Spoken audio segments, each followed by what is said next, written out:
Les racines de l'œil sont dans le cœur, dans cette prise de position la plus intérieure qui s'accomplit au centre, le plus personnel de l'homme vis-à-vis d'une autre personne, vis-à-vis de l'existence, comme tout.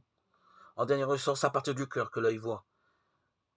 C'est à quoi on peut dire que seul l'amour est capable de voir. Le cœur pur, c'est le cœur qui aime droitement. Cet amour ne commence pas par le désir, mais par le respect. Son premier acte n'est pas un mouvement vers, mais un mouvement de recul. Il renonce à faire de l'aimer une pièce de son univers. Il reconnaît le champ de son existence propre et se montre prêt à le recevoir pour ce qu'il est en lui-même. Il faut au moins le commencement de ce mouvement pour que l'œil soit capable de voir l'autre. Le destin d'un homme peut très bien croiser le mien chaque jour. Si je ne lui reconnais pas le droit à une existence autonome, je ne le vois pas. Les choses les plus effrayantes peuvent se passer sous mes yeux. Je reste aveugle.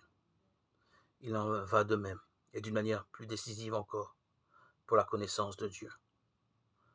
Dans le regard que l'on accorde aux choses de ce monde, on peut voir qu'elles sont créées. Le fait de la création apparaît à la manière même dont elles existent. Et cependant, l'homme peut ne pas le voir si son cœur n'est pas pur, n'est pas prêt à l'amour et à l'obéissance.